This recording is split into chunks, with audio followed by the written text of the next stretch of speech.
అదే RTV app వార్తల్ని క్షణాల్లో చదివే అవకాశం ఉంటుంది. ఒక న్యూస్ పేపర్, ఒక టెలివిజన్ ఛానల్ మీ చేతుల్లో ఎప్పుడూ ఉంటాయి. దురదృష్టకర సంఘటనలు మనకి రీసెంట్గా ఎసెన్షియా ఫార్మా కంపెనీలో ఒకటి, నిన్న మళ్ళా పరవాడ ఫార్మాస్యూటికల్స్లో సినర్జిన్ అండ్ కంపెనీలోని 2 ఇన్సిడెంట్లు జరగడం జరిగింది. విషయం ఏంటంటే, ఎసెన్షియా ఫార్మా కంపెనీలోని ఇన్సిడెంట్ మనకి 2 o'clock ఆ టైంకి జరిగిన వెంటనే వితిన్ 45 minutes to 1 hourలోనే ప్రభుత్వ యంత్రాంగమైన మన కలెక్టర్ గారు, ఎస్పీ గారు, జేసీ గారు, అదేవిధంగా మిగతా డిపార్ట్మెంట్ వాళ్ళందరూ, fire department, NDRF, SDRF within 1.5 hourలో మొత్తం అంతా కూడా యాజమాన్యం అంతా కూడా అక్కడ చేరుకున్నారు. ఆ విషయం ప్రతి ఒక్కరికి కూడా తెలుసు. సుమారుగా అక్కడ జరిగింది చాలా అతి పెద్ద ప్రమాదం. ఆ ప్రమాదం నుంచి బయట కాపాడడానికి ఫైర్ డిపార్ట్మెంట్ వాళ్ళు కూడా ఇమీడియట్గా రెస్పాండ్ అయ్యి దగ్గర 15 మందిని రెస్క్యూ ఆపరేషన్లో రక్షించడం కూడా జరిగింది. అది గనక ఇన్ టైంలో జరగకుండా ఉండుంటే ఇంకా మనకి మృతుల సంఖ్య పెరిగేది. సీరియస్గా ఇంజ్యూర్ అయిన వాళ్ళు ఒక 20 మంది, కొంచెం పాక్షికంగా ఇంజ్యూర్ అయిన వాళ్ళు ఒక 18 మంది కూడా ఉండటం ఈరోజు ఇప్పటికీ కూడా హాస్పిటల్స్లో ఉండటం అన్నది మనందరం కూడా చూస్తున్నాం. అంటే సుమారుగా 17 మంది చనిపోయిన తర్వాత అంతకు ముందే ఇమీడియట్గా రెస్క్యూ ఆపరేషన్స్లో కానీ, ఫైర్ని కంట్రోల్ చేసే విషయంలోని కానీ ఎక్కడ కూడా కాంప్రమైజ్ అవ్వకుండా డిపార్ట్మెంట్ వాళ్ళందరూ కూడా దగ్గర మంటలు ఆర్పిన తర్వాత ఆ రెస్క్యూ ఆపరేషన్స్ అన్నీ జరిగి ఏవైతే డెడ్ బాడీస్ని బయటకు తీసుకొచ్చారో ఆ డెడ్ బాడీస్ అన్నిటినీ కూడా కన్సర్న్ ఇక్కడ కొంతమంది ఎన్టీఆర్ హాస్పిటల్కి, కొన్ని కేజీహెచ్కి తరలించి మిగతా వాళ్ళందరినీ కూడా ఇమీడియట్గా ఎక్కడ హాస్పిటల్స్ ఉన్నాయో అన్నిటి దగ్గరికి పంపించడం జరిగింది. అయితే నన్ను కూడా గౌరవ ముఖ్యమంత్రి గారు అదే రోజు మాకు హోమ్ డిపార్ట్మెంట్ తాలూకా రివ్యూ అయిన తర్వాత సీఎం గారు నన్ను ఆదేశించడం, ఇమీడియట్గా మనం బయలుదేరి వెళ్ళామంటే బై రోడ్ నేను నైట్ 12:30కి ఇక్కడ చేరుకున్నాను.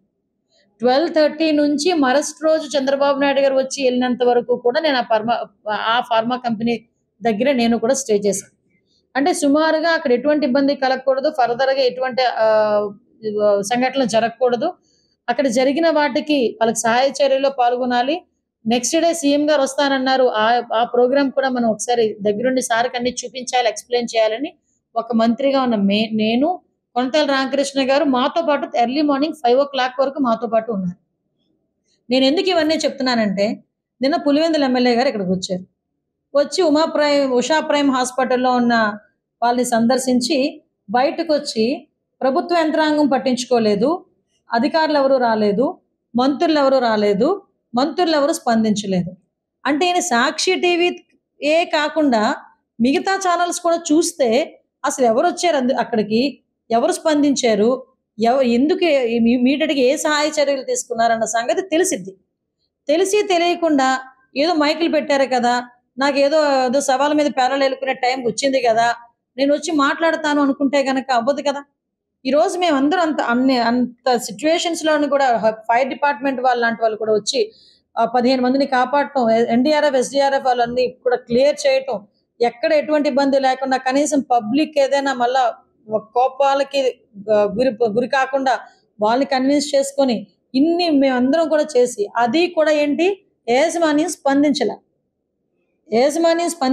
యాజమాన్యం సంబంధించి ఎవరు కూడా మా దగ్గరికి రాలేదు. అయినా కూడా ఇమీడియట్గా గవర్నమెంట్ అంతమంది చనిపోయిన వాళ్ళు ఉన్నారని గవర్నమెంట్ గబగబా స్పందించి అన్నీ చేసి, చంద్రబాబు నాయుడు గారు కూడా ఆ కుటుంబాలకి ₹1 కోటి కాంపెన్సేషన్ కూడా అనౌన్స్ చేసి ఇమీడియట్గా ఎవరికైతే తీవ్రంగా గాయపడిన వాళ్ళకి 50 లక్షలు, అదేవిధంగా పాక్షికంగా గాయపడిన వాళ్ళకి 25 లక్షలు కూడా అనౌన్స్ చేయడం జరిగింది. అదే కాకుండా చంద్రబాబు నాయుడు గారు, గౌరవ సీఎం గారు ఓ పక్క నుంచి మన డిప్యూటీ సీఎం పవన్ కళ్యాణ్ గారు ఎవ్రీ టైం మానిటర్ చేస్తూ, అర్ధరాత్రి వరకు మానిటర్ చేస్తూ, నెక్స్ట్ డే మార్నింగ్ అంత వర్షంలోని కూడా ముందు మెడికవర్ హాస్పిటల్కి, కేజీహెచ్కి వెళ్ళి వాళ్ళని పరామర్శించి మళ్ళా సీన్లోకి వచ్చారు. ఎక్కడైతే బ్లాస్ట్ జరిగిందో ఆ బ్లాస్ట్ జరిగిన ప్లేస్కి చంద్రబాబు నాయుడు గారు, గౌరవ సీఎం గారు వచ్చారు. అక్కడికి వచ్చి మొత్తం అంతా పరిశీలించి అక్కడ ఉన్న అఫీషియల్స్ అందరితోని కూడా రివ్యూ ఏర్పాటు చేసి, తర్వాత పబ్లిక్ అడ్రస్ చేసి, ప్రెస్కి అడ్రస్ చేసి, తర్వాత అక్కడ నుంచి ఆయన బయటికి వెళ్ళేటప్పుడు కూడా ఇమీడియట్గా కాంపెన్సేషన్స్ అందరికీ అందాలి అని చెప్పి ఆదేశాలు జారీ చేసి పంపించడం జరిగింది. 24 గంటలు గడవక ముందే, ఆయన అనౌన్స్ చేసిన 24 గంటలు గడవక ముందే ₹1 కోటి పరిహారము ప్రతి ఒక్క మృతుని కుటుంబానికి కూడా వెళ్ళింది. అతను మళ్ళీ అనౌన్స్ చేసి ఆయనకి 24 గంటలు కాకముందే ప్రతి ఒక్కరికి అకౌంట్లోకి డబ్బులు వెళ్ళినాయి. మేము చెక్కులు తీసుకెళ్ళి ఇవ్వడం కాదండి, 50 లక్షల రూపాయలు, తీవ్రంగా గాయపడిన వాళ్ళు 20 మందికి 50 లక్షల రూపాయలు, అదేవిధంగా పాక్షికంగా గాయపడిన వాళ్ళకి 18 మందికి 25 లక్షల రూపాయలు చొప్పున ప్రతి ఒక్కరికి కూడా ఆర్టీజీఎస్ చేసి వాళ్ళకి ఆ కన్ఫర్మేషన్ పత్రాలు కూడా మేము ఇవ్వడం జరిగింది. ఇన్ని జరిగితే కాంపన్సేషన్ ఇవ్వలేదు అంటే ఇతను కాంపన్సేషన్స్ గురించి, ధర్నాల గురించి మాట్లాడతాడు. తర్వాత ఏమైంది, ఎల్జీ పాలిమర్స్ కి సంబంధించి వాళ్ళ ఇన్సూరెన్స్ అమౌంట్ 150 కోట్లు. ఆ 150 కోట్లు ఎక్కడికి వెళ్ళినాయో, ఎవరి జేబుల్లోకి వెళ్ళినాయో ఎవరికి మనకే తెలియాలి.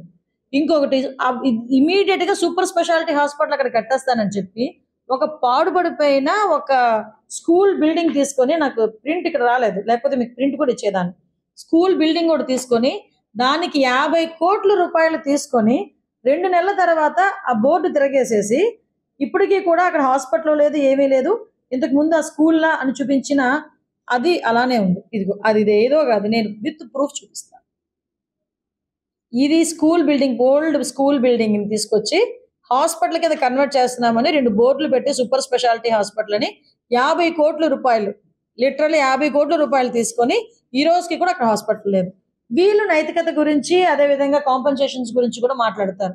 నేను అనుకున్నాను నేను ఇప్పటికైనా మనోడు ఈ అమ్మఒడి, రైతు భరోసా వీటి గురించి మాట్లాడడం మానేస్తాడేమో అనుకున్నా. కానీ ఎక్కడ స్క్రిప్ట్ అన్నమాట.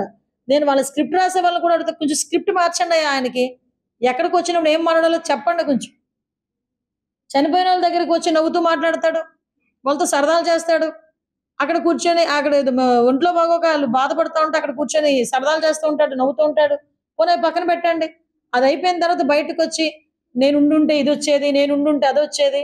అరే ఇక్కడ బాధపడి 17 మంది చనిపోయారు, వాళ్ళకి వాళ్ళకి సహాయ చర్యలు ఏంటి, వాళ్ళు నీ తరపు నుంచి నువ్వేమి ఇస్తున్నావు, అవి మానేసుకొని అక్కడికి వచ్చి కూడా అలా రైతులకి ఇంత అందేది, నేనుంటే వీళ్ళకి ఇంత అందుండేది. అన్నిటికన్నా కొసమరిపి ఏంటంటే ధర్నా, ఇవి మీకు ఇవ్వకపోతే ధర్నా చేస్తాను. ధర్నా చేయాలంటే ముందు వెళ్ళి ఢిల్లీలో కూర్చొని ధర్నా చేయి. మీ బాబాయ్ని చంపిన ఇప్పుడు వచ్చి పట్టుకోలేకపోయారు మీ వాళ్ళు, 5 సంవత్సరాలు నువ్వేం చేయలేకపోయావు, వాటి గురించి ధర్నా చేయి. మీ తాలూకు ఎమ్మెల్యేలు, ఎమ్మెల్సీలు ఎన్ని పనులు చేస్తున్నారో చూస్తున్నావు కదా, వాళ్ళ గురించి ధర్నా చేయి. విషయం ఏంటంటే ఇక్కడికి వచ్చి పాప ఇంకొక విషయం, వాళ్ళు మనం బ్లేమ్ చేస్తారు. ఈ రోజు నువ్వు ధర్నాయే చేయాలంటే చాలా సంఘటనలు నేను చెప్తా, దానికి వచ్చి ధర్నా చేయి, అప్పుడు మాట్లాడుకుందాం. అంతే తప్పించి ఏదో అంటారు కదా, అయిపోయిన పెళ్లికి వచ్చి బాజాలు చేస్తుంటారు. ఇప్పుడు విషయం ఏంటి, అయిపోయింది అక్కడ సిచ్యువేషన్ అంతా. కాంపన్సేషన్స్ నువ్వు ఏదైతే డిమాండ్ చేసావు, కాంపన్సేషన్స్ అన్నీ వెళ్ళిపోయినాయి. వెళ్ళియో లేదో తెలియకుండా అక్కడికి వచ్చి కూర్చొని మాట్లాడితే ఎల్జీ పాలిమర్స్ గురించి మాట్లాడతావు. అరే ఎల్జీ పాలిమర్స్ సంఘటన జరిగిన వెంటనే నేను వచ్చేసాను అన్నాడు. అరే ఎల్జీ పాలిమర్స్ సంఘటన జరిగిన తర్వాత యాజమాన్యాన్ని ఎక్కడ పిలిపించుకున్నావు, నువ్వు సీన్ లోకి అసలు వెళ్ళావా? ఎల్జీ పాలిమర్ సంఘటన జరిగిన ప్లేస్ లోకి జగన్మోహన్ రెడ్డి ఆ రోజు వెళ్ళాడా అసలు? మీరు ఒకసారి ఆలోచన చేయండి. జగన్మోహన్ రెడ్డి కనీసం ఆ ప్లేస్ లోకి వెళ్లకుండా ఎక్కడో హాస్పిటల్లో ఉన్న బాధితులను పరామర్శించి బయటకు వచ్చేసి, ఎవరైతే 12 మంది, యాక్చువల్గా చనిపోయింది 15 మంది, స్పాట్ లో చనిపోయింది 12 మంది, 3 రోజుల తర్వాత ఒక 3 చనిపోయారు. 12 మందికి 15 మందికి ₹1 కోటి పరిహారం అందజేసి ఆ లాస్ట్ లో చనిపోయిన 3కి కూడా ఈ రోజుకి కూడా ₹1 అందలేదు. తెలుసా మీకు? ఏదైతే కాంపన్సేషన్ ₹1 కోటి అనౌన్స్ చేశారో చాలా మందికి ఆ మృతులకి కూడా ఈ రోజుకి కూడా కాంపన్సేషన్ అందలేదు. 5 సంవత్సరాల పైన అయిపోయింది ఈ రోజుకి. మళ్ళా పైగా గాయపడిన వాళ్ళ గురించి, తీవ్రంగా గాయపడిన వాళ్ళ గురించి మాట్లాడతాడు. నా దగ్గర ఒక వీడియో కూడా ఉంది, మీరు చూస్తే మీరు అంటే వీళ్ళు ఇప్పుడు చేసేది ఒకటే, అప్పుడు మాట్లాడేది ఒకటే ఉంటుంది. అప్పుడు మాట్లాడితే అతని నోట్ నుంచే 25,000, 10,000 2 నెలల కాలంలో ఇన్సిడెంట్ జరిగిన వెంటనే ఇమ్మీడియట్ గా ఈరోజు ఇండస్ట్రీస్ వాళ్ళందరితోనే కూర్చొని ఒక మీటింగ్ ఏర్పాటు చేసుకోవడం జరిగింది. నేను ఛాలెంజ్ చేసి అడుగుతున్నా, ఇక్కడ local ex minister, industrial minister అయిన తర్వాత ఎప్పుడైనా ఇలాంటి మీటింగ్ కనీసం అనకాపల్లి అయినా కండక్ట్ చేయగలిగాడు ఆయన? ఎందుకు చేయలేకపోయారు? వీళ్ళకి లాలూచీల మీద ఉన్నంత దృష్టి ఒరిజినల్ గా ఫ్యాక్ట్ మీద పెట్టే పరిస్థితి కనిపించట్లే. వీళ్ళేంటంటే ఈవెన్ నేను ఈ రోజు కూర్చొని మాట్లాడాను, ఇండస్ట్రీస్ అందరితో కూడా కూర్చొని మాట్లాడాను. ఇమీడియట్ గా మీటింగ్ అరేంజ్ చేయమన్నారు గౌరవ సీఎం గారు. అరేంజ్ చేసాం, వాళ్ళందరినీ పిలిపించాం, క్లియర్ కట్ ఇన్స్ట్రక్షన్ ఇచ్చాం. మళ్ళీ ప్రమాదాలు ఇలాగే జరిగితే కంపెనీలు మూసుకోవాల్సి వస్తుంది. అదే విధంగా కంపెనీలనే కాదు, ఎవరైతే ఇన్స్పెక్షన్ కరెక్ట్ గా చేయలేదో అధికారుల మీద కూడా చర్యలు తీసుకుంటామని చాలా క్లియర్ గా మేము అందరం కూడా చెప్పడం జరిగింది. దయచేసి ఇది కొంచెం రెస్పాన్సిబిలిటీ ఉన్న గవర్నమెంట్, ఎన్డీఏ గవర్నమెంట్. ఈరోజు గౌరవ పవన్ కళ్యాణ్ గారు కూడా పొల్యూషన్ కంట్రోల్ బోర్డు కూడా తగిన ఆదేశాలు జారీ చేసి వాళ్ళకి కూడా ఇన్స్ట్రక్షన్స్ ఇస్తున్నారు ఈరోజు. ఇవన్నీ కూడా 5 సంవత్సరాలు గాలికి వదిలేసి ఈరోజు తగుదనమ్మా అని చెప్పి పరిగెట్టుకుంటూ వచ్చి అది కూడా ఏంటి పాపం ఇక్కడున్న ఎక్స్ మినిస్టర్ గారు అనేది బుజ్జగించే కార్యక్రమానికి వచ్చాడట ఆయన. పనిలో పని అని చెప్పి హాస్పిటల్కి వెళ్ళాడు. వాట్ ఎవర్ ఇట్ మేబీ, ఏదో రెస్పాన్సిబిలిటీ ప్రకారం వచ్చినోడివి అక్కడ ఏం జరిగింది ఎలా ఉన్నది అని అడగాలి. పోనీ మా మీద పడితే పడ్డావు, ఆ మంత్రుల మీద. ఆ కలెక్టర్ ఎస్పీ ఏం చేశారు? గంటలోపు వెళ్ళారు, కూర్చున్నారు అక్కడికి. మీకు అందరికీ తెలుసు, ప్రెస్ వాళ్ళందరికీ తెలుసు వాళ్ళు ఎంతసేపు కూర్చున్నారు అన్నది.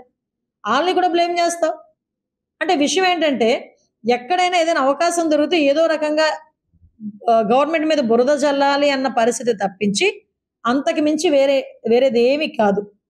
అంటే ఆయన మెంటాలిటీ అలాంటి, జగన్మోహన్ రెడ్డి మెంటాలిటీ అలాంటిది. కాబట్టి దయచేసి ఇది ఒకటి చెప్తున్నా, ఈ గవర్నమెంట్ ఎప్పుడు కూడా ఎవరికైనా ఇబ్బందులు కలిగితే చాలా ఫర్మ్గా యాక్ట్ చూసుకుంటుంది. ఎవరికి కూడా ఎటువంటి ఇబ్బంది లేకుండా చూసుకునే బాధ్యత తీసుకుంటుంది. ఈ రోజుకి కూడా ఇండస్ట్రీలో ఎన్ని లోపాలు ఉన్నాయంటే, ఒక సేఫ్టీ ఆడిటింగ్స్ లేవు.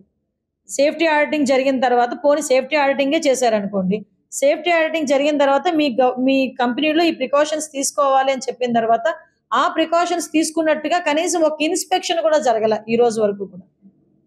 సో రియాక్టర్స్ అన్నీ కూడా అవుట్డేటెడ్ అయిపోయినాయి. ఒక్కొక్క reactor cost 10 lakhs to 1 crore ఉంటుంది. రియాక్టర్స్ ని కూడా వాళ్ళు తిరిగి ఇన్స్పెక్షన్ చేసి వాటిని మార్చే ప్రయత్నం చేయట్లే. ఈవెన్ అలారమింగ్ సిస్టమ్ ఉంటుంది, బజర్ సిస్టమ్ ఉంటుంది. ఏదైతే కెమికల్ ఒకవేళ గ్యాస్ కనుక లీక్ అయితే ఇమీడియట్ గా అలారమింగ్ వచ్చి మొత్తం అందరూ కూడా అలర్ట్ అవుతారు. ఫైర్ వస్తుంది అనుకునేటప్పుడు ఆ హీట్ కే అలారమ్స్ మోగాలి. అలాంటి సిస్టమ్స్ ఏవి కూడా చాలా కంపెనీస్ లో లేవు. ఈ రోజుకి కూడా పొల్యూషన్ కి సంబంధించి చాలా ఇబ్బందులు పడే పరిస్థితి మనం ఉన్నాం. ఇవన్నీ కూడా స్ట్రీమ్లైన్ చేసుకుంటున్నాం. ఈ రోజు అందరితో కూడా కూర్చొని మాట్లాడాం.